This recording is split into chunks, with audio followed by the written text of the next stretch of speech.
places in this world that have absorbed so much pain, so much despair, that the very walls seem to scream.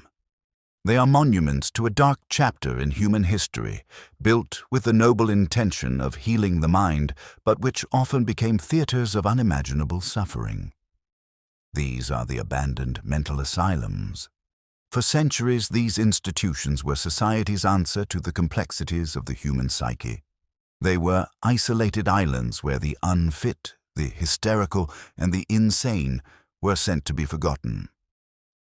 But behind the grand Victorian architecture and the promises of revolutionary treatments, a different reality festered.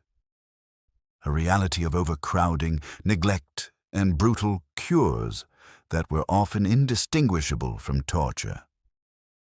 Today, we are not just telling ghost stories, we are unearthing the true historical horrors that transpired within the walls of three of America's most infamous asylums. These are stories of real people, real suffering, and the lingering echoes of despair that refuse to fade. We will walk the decaying corridors, where sanity was lost, not just by the patients, but by the very institutions meant to save them. Story 1. The Whispers of Waverly Hills. Our first journey takes us to Louisville, Kentucky, to a place that has become a legend in the annals of paranormal investigation and dark history. Waverly Hills Sanatorium. Perched atop a high hill, this colossal Gothic structure looms over the city, a decaying monument to a time when a devastating plague swept across the nation. Waverly Hills was not originally a mental asylum, but a battleground against an invisible enemy, tuberculosis, the White Death, in the early 20th century. However, the profound psychological toll of the disease, the isolation, and the brutal experimental treatments that took place here blurred the line between a hospital and a place of profound mental torment, leaving behind a legacy of horror that endures to this day. Opened in 1910 and massively expanded in 1926, Waverly Hills was designed to be a state-of-the-art facility, a place of hope where patients could recover in the fresh air. But as the tuberculosis epidemic raged, hope quickly turned to despair. The sanatorium became catastrophically overcrowded, with thousands of patients living in a constant state of sickness and fear. The cures of the era were often barbaric. Patients were forced to endure heliotherapy, where they were left on open-air porches in all weather conditions, sometimes freezing in the winter snow, under the misguided belief that fresh air could kill the bacteria. More invasive procedures were common, such as surgically implanting balloons into the lungs to expand them, or removing ribs and muscles in a brutal procedure known as thoracoplasty. These treatments were excruciatingly painful and often futile. The death toll was staggering. It is estimated that tens of thousands of people died within Waverly's walls. The staff, wanting to keep morale from collapsing entirely, needed a discreet way to remove the constant stream of bodies. Their solution was as ingenious as it was macabre. A 500-foot-long tunnel, originally built for supplies, was converted into a body chute. Day and night, the corpses of the dead were secretly transported down this dark, sloping tunnel to a waiting hearse at the bottom of the hill. This tunnel became a conveyor belt of death, a final, ignominious journey for the countless souls who had entered Waverly with the hope of being cured. The sheer volume of death and suffering began to saturate the very foundation of the building. One of the most infamous legends of Waverly Hills centers on Room 502. This small, unassuming room on the top floor is said to be a focal point of intense paranormal activity, tied to the tragic stories of two nurses.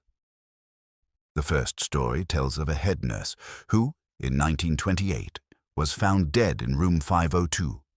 She had hanged herself from the light fixture. The reason for her suicide was a mystery, but rumors swirled that she had been unmarried and pregnant, and in a moment of utter despair, chose to end her life. Another story from 1932 tells of a second nurse who worked in room 502 and allegedly jumped to her death from the window. While historical records are difficult to verify, these stories have become an indelible part of Waverly's dark lore. Visitors to room 502 have reported hearing a disembodied voice whisper, "Get out," seeing shadowy figures, and feeling an overwhelming sense of sadness and dread. It is as if the room itself holds the memory of these tragic events, replaying them for anyone who dares to enter. The mental anguish of the patients was as profound as their physical suffering. Trapped for years, subjected to painful treatments, and watching their fellow patients die around them, many succumbed to what was then called tuberculosis-related depression. They were prisoners of their own bodies and of the sanatorium itself. One of the most frequently reported apparitions at Waverly is that of a young boy named Timmy. He is often seen on the 3rd floor, a small, playful spirit who allegedly loves to roll a ball back and forth with visitors. Investigators and tourists have left balls in the hallways, only to return and find them moved, or have even captured audio of what sounds like a child's laughter echoing in the empty corridors. Timmy's story is a poignant reminder that children were not spared from the horrors of Waverly, their short lives filled with sickness and isolation. Another chilling echo of the past is the creeper, a shadowy, humanoid entity that has been seen crawling on the floors and up the walls of the sanatorium. Its form is often described as long, dark, and distorted, moving with an unnatural, spider-like gait. Some speculate it is the tormented spirit of a patient who underwent one of the brutal experimental surgeries, their body twisted in death as it was in life. Others believe it is something more elemental, a manifestation of the collective agony and fear that soaked into the building over decades. Encounters with the creeper are said to be utterly terrifying, a glimpse into a reality warped by suffering. When an antibiotic for tuberculosis was discovered in the 1940s, the need for sanatoriums like Waverly dwindled. In 1961, the facility was closed, but its story was not over. A year later, it was reopened as Woodhaven Geriatric Sanitarium, an institution for the elderly suffering from dementia and severe mental handicaps. This new chapter was, in many ways, even darker. Woodhaven was plagued by allegations of horrific patient abuse and neglect. Overcrowding was rampant, and the facility was severely understaffed. Patients were subjected to cruel and inhumane conditions, with rumors of brutal punishments and even torturous electroshock therapy being administered for minor infractions. The building, already steeped in the sorrow of the sanatorium years, now absorbed a new layer of pain, one born of human cruelty rather than disease. Woodhaven was finally shut down by the state in 1981 due to the appalling conditions. Since then, Waverly Hills has stood abandoned, a decaying giant on a lonely hill. But it is far from empty. It has become a mecca for paranormal investigators, its decaying halls echoing with the whispers of its tragic past. They come seeking evidence of the spirits that are said to remain. The nurse in room 502, the playful ghost of young Timmy, the terrifying creeper in the hallways, and the countless other souls who lived and died there. They capture electronic voice phenomena, EVPs, of disembodied voices crying for help, see doors slam shut on their own, and feel the icy touch of unseen hands. Waverly Hills is more than just a haunted building. It is a scar on the landscape, a physical manifestation of a time when medicine was brutal and life was cheap. The true horror of Waverly is not just the ghosts that may or may not roam its halls, but the verifiable, historical suffering of the tens of thousands of people who pass through its doors. It is a chilling reminder that the echoes of pain, once imprinted on a place, may never truly fade away. Story 2. The Island of the Damned, Poveglia. Our second story takes us across the Atlantic, to a small, unassuming island nestled in the Venetian lagoon of Italy. This is Poveglia, an island so saturated with death disease, and madness that it is often called the most haunted place on Earth. Its history is a multi-layered tapestry of horror, beginning as a quarantine station for the bubonic plague and culminating in its use as a brutal mental asylum in the 20th century. Poveglia is not just a place where bad things happened. It is a place that seems to be fundamentally, irrevocably evil. The island's dark history began in the 14th century, during the height of the Black Death. As the plague ravaged Europe, Venice, a major port city, took drastic measures to protect itself. Poveglia was designated as a lazaretto, a quarantine island where ships suspected of carrying the plague were forced to anchor. But as the plague worsened, the island's role became far more sinister. It became a dumping ground for the dead and the dying.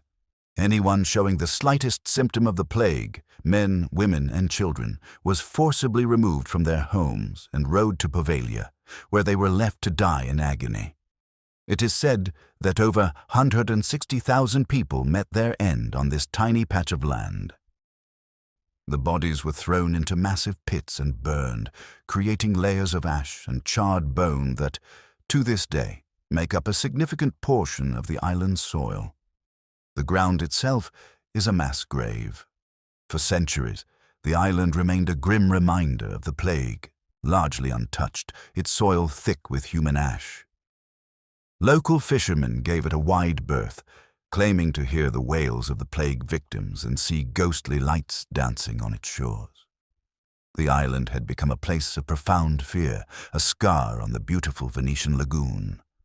But in 1922, the Italian government decided to repurpose the island, to build upon its cursed ground.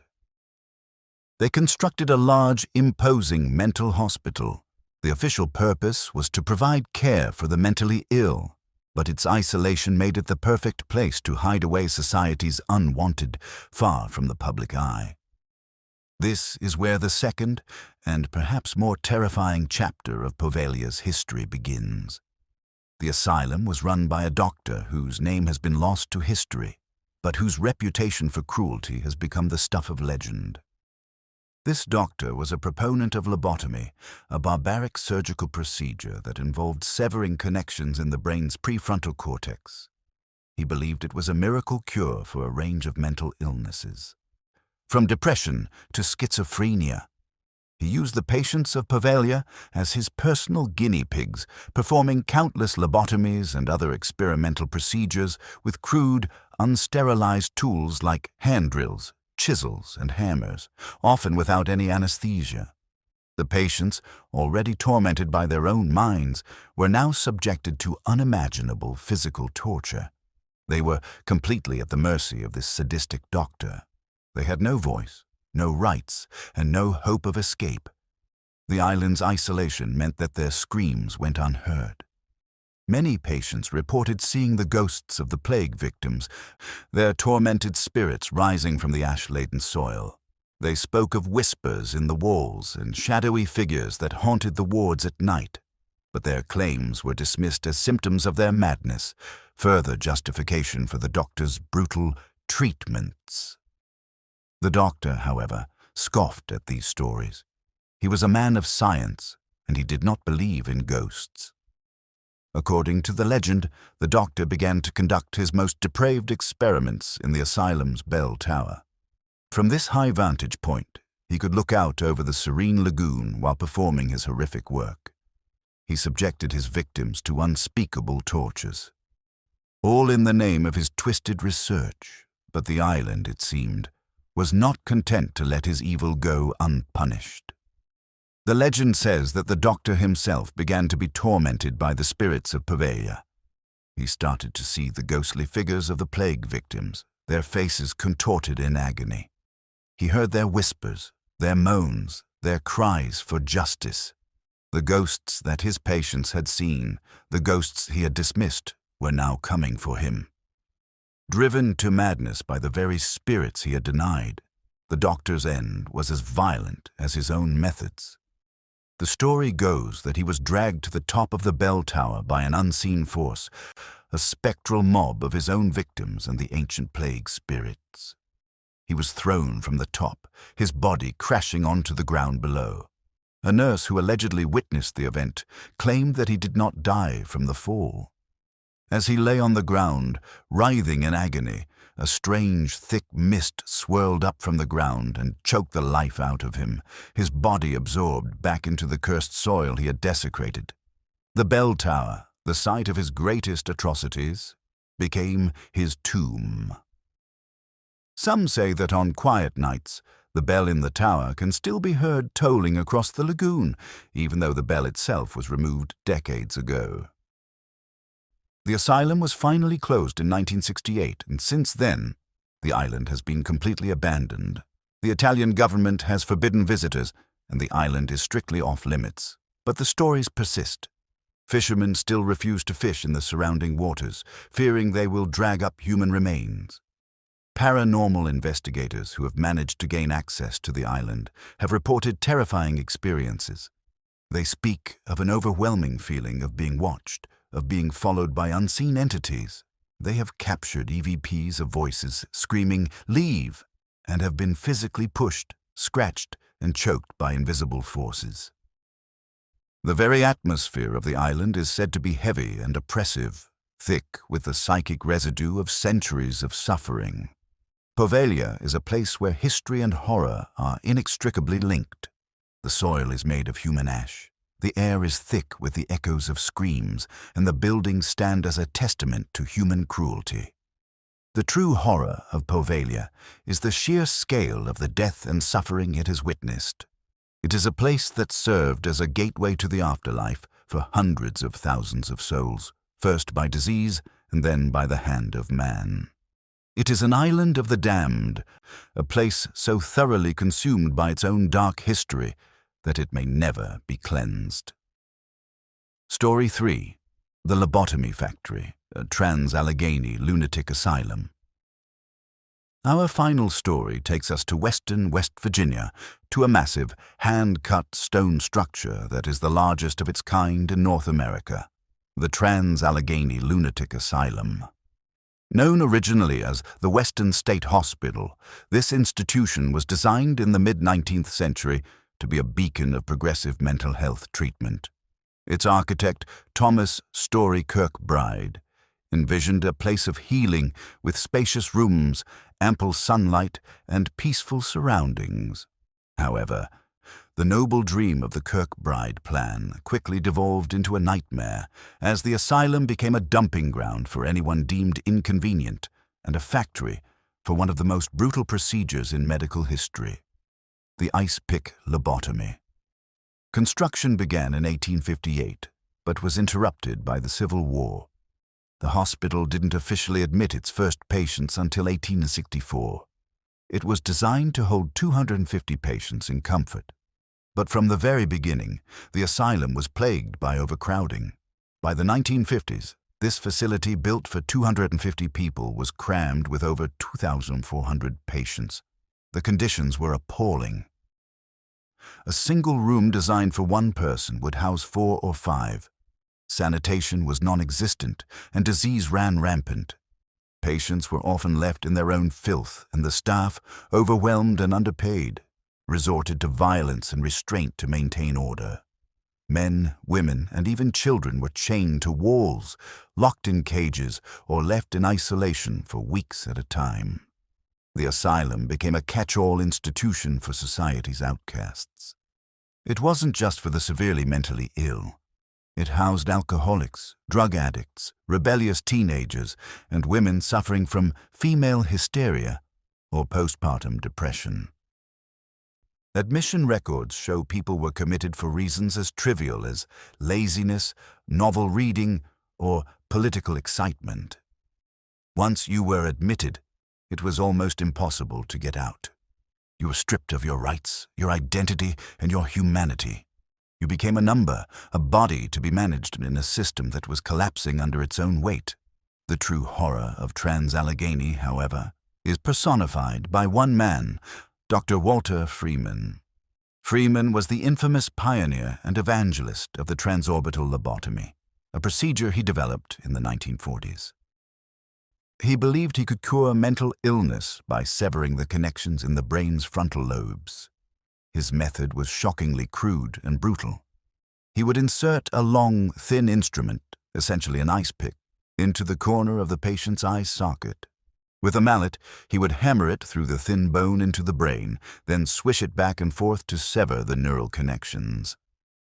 The entire procedure was often performed in less than 10 minutes without proper anesthesia, sometimes in front of an audience of other doctors and nurses. Freeman was a showman, a medical celebrity who traveled the country in his van, which he called the lobotomobile, performing thousands of these procedures. He visited Trans-Allegheny multiple times, leaving a trail of devastation in his wake. He performed an estimated 4,000 lobotomies during his career, a significant number of them within the walls of this asylum. His patients were often left in a vegetative state, their personalities erased, their spirits broken. They were rendered docile, manageable, and cured in the eyes of the overburdened staff. But they were no longer human in the way they had been before. They were empty shells, their minds permanently mutilated by Freeman's ice pick. One of the most well-known spirits said to haunt the asylum is that of a young girl named Lily. Her story is heartbreaking. She was a patient at the asylum, though the reasons for her commitment are lost to time. She's said to have been a sweet, gentle child who was beloved by some of the more compassionate staff members. Her ghost is most often seen in the children's ward, a small, sad figure who plays with marbles or sings softly to herself. It is not known if she was a victim of Freeman's lobotomies, but her lingering presence is a poignant symbol of the innocence that was lost within these walls. Visitors have reported hearing a child's laughter, only to enter a room and find it empty and cold. Others have left toys for her, returning later to find them moved, as if played with by an unseen hand. The asylum is also haunted by more malevolent entities. One of the most feared is a spirit known as Big Jim, believed to be the ghost of a massive patient who murdered another inmate.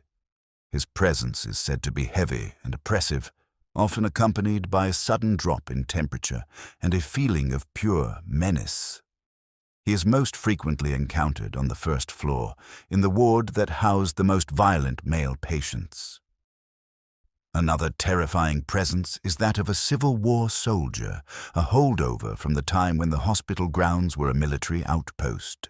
He is seen as a full-bodied apparition, a shadowy figure in a soldier's uniform, who stalks the lower floors, his ghostly footsteps echoing in the empty halls.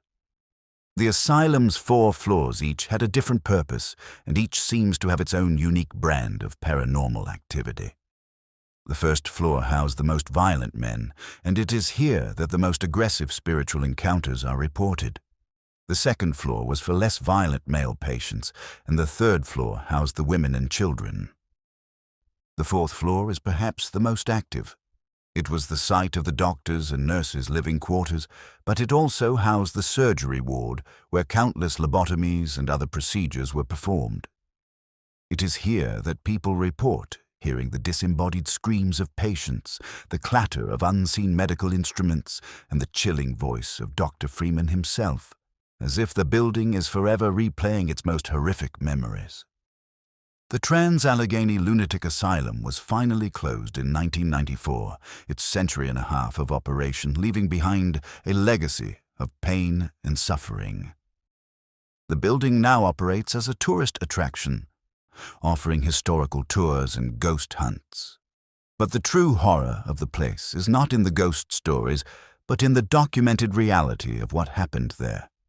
It is the story of a noble dream that became a nightmare, of a system that failed its most vulnerable, and of a doctor who, in his quest to cure the mind, destroyed thousands of lives. The spirits of Trans-Allegheny are not just ghosts. They are a testament to the real-world horrors that can occur when compassion is replaced by cruelty, and when a place of healing becomes a factory of despair.